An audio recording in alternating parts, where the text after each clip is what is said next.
ನಮಸ್ಕಾರ ವೀಕ್ಷಕರೇ, ನಾನು ವಿಜಯ್ ಕುಮಾರ್ PK, IVF ಮತ್ತು laparoscopic surgeon, Vardhan fertility centre ಮಾತಾಡ್ತಾ ಇದ್ದೀನಿ.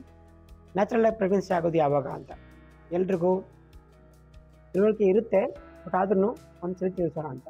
ಈಗ ನ್ಯಾಚುರಲ್ ಆಗಿ ಎಲ್ಲ ಹೆಣ್ಮಕ್ಳಿಗೆ ಪೀರಿಯಡ್ ಆಗುತ್ತೆ. ಪೀರಿಯಡ್ ಆಗಿ 1 to 5 days ಫ್ಲೋ ಇರುತ್ತೆ. ಅಂದರೆ ಆ ಟೈಮಲ್ಲಿ ನಿಮಗೆ ಯಾವುದೇ ರೀತಿಯ ಪ್ರೆಗ್ನೆನ್ಸಿ ಆಗೋದಿಲ್ಲ. ಈಗ ಮಿಡ್ ಸೈಕಲ್ ಅಂದರೆ ಒಂದು ಹೆಣ್ಮಕ್ಳಿಗೆ 28ರಿಂದ 30 ದಿನದಲ್ಲಿ ಆಗುತ್ತೆ ಅಂದ್ಕೊಳ್ಳಿ. ಈಗ ಡೇ 1 ತಿಳ್ಕೊಂಡ್ರೆ first day of the period, ಅಲ್ಲಿಂದ 12th to 18th ಡೇ ಒಳಗಡೆ ಓವ್ಯುಲೇಷನ್ ಆಗುತ್ತೆ. ಎಲ್ಲರಿಗೂ ಸೇಮ್ ಡೇ ಆಗೋದಿಲ್ಲ, ವೇರಿಯಬಿಲಿಟಿ ಇರುತ್ತೆ. ಆವ್ರೇಜ್ ಆಗಿ 14th to 16th ಡೇ ಆಗುತ್ತೆ ಓವ್ಯುಲೇಷನು. ಆ ಟೈಮಲ್ಲಿ ಒಂದು ಎಗ್ಗು ಆಚೆ ಬಂದು ಓವರಿಯಿಂದ ಫರ್ಟಿಲೈಸ್ ಆಗುತ್ತೆ. ಅಂದರೆ ಆ ಟೈಮಲ್ಲಿ ಸ್ಪೆಷಲಿ ಫರ್ಟಿಲಿಟಿ ಇಂಡೆಕ್ಸ್ ಅಂದರೆ ವಿಂಡೋ ಅಂತಿರೋದು. ಆ ಫರ್ಟಿಲಿಟಿ ವಿಂಡೋ ಪೀರಿಯಡಲ್ಲಿ ನ್ಯಾಚುರಲ್ ಆಗಿ ಟ್ರೈ ಮಾಡಿದ್ರೆ ನಿಮಗೆ 80% ಸಕ್ಸಸ್ ಆಗುತ್ತೆ. ಬಟ್ ಇದೆಷ್ಟೊಂದು ಜನಕ್ಕೆ ಕ್ಯಾಲ್ಕುಲೇಷನ್ ಗೊತ್ತಿರಲ್ಲ, ಎಜುಕೇಟೆಡ್ ಆಗಿರ್ತಾರೆ, ಓವ್ಯುಲೇಷನ್ ಪೀರಿಯಡ್ ಅಂದರೆ ಗೊತ್ತಾಗಿಲ್ಲ, ಫರ್ಟಿಲಿಟಿ ಪೀರಿಯಡ್ ಅಂದರೆ ಗೊತ್ತಿರಲ್ಲ.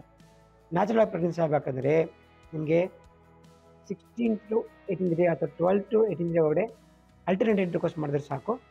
100% ಅಂದರೆ 80% 90% ಸಕ್ಸಸ್ ಜಾಸ್ತಿ ಇರುತ್ತೆ. ಬಟ್ ಕೆಲವರಿಗೆ 1 ತಿಂಗಳಲ್ಲಿ ಆಗಬೇಕಾ 2 ತಿಂಗಳು ಆ ಥರ ಇಲ್ಲ. ಸತತವಾಗಿ 12 ತಿಂಗಳು ಪ್ರಯತ್ನ ಮಾಡಿ ಆಗದೇ ಇದ್ದಾಗ ನಿಮಗೆ ಸಮಸ್ಯೆ ಡಾಕ್ಟರ್ನ ನಿಮಗೆ ಪರಿಹಾರ ಸಿಗುತ್ತೆ.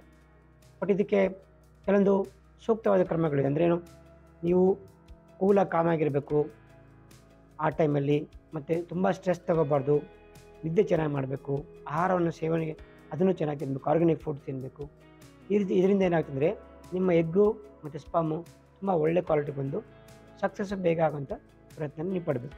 ಮತ್ತು ದಿನನಿತ್ಯ ವ್ಯಾಯಾಮ ಮಾಡೋದು, ಎಕ್ಸಸೈಸ್ ಮಾಡೋದು, ಅದೆಲ್ಲ ಯೋಗ ಮೆಡಿಟೇಷನ್ ಮಾಡೋದ್ರಿಂದ ನಮ್ಮ ಎಂಡೋಕ್ರೈನ್ ಅಂದರೆ ಏನು, ಎಸ್ಪೆಷಲಿ ಹೆಣ್ಣುಮಕ್ಕಳಲ್ಲಿ ಹಾರ್ಮೋನ್ಸ್ ಉತ್ಪತ್ತಿ ಆಗೋದು ಕರೆಕ್ಟಾಗಿ ರಿಲೀಸ್ ಆದಾಗ ಓವ್ಯುಲೇಷನ್ ಜಾಸ್ತಿ ಇರುತ್ತೆ. ಇದು ನೈಸರ್ಗಿಕ ಅಂತ ಮೆಥಡ್.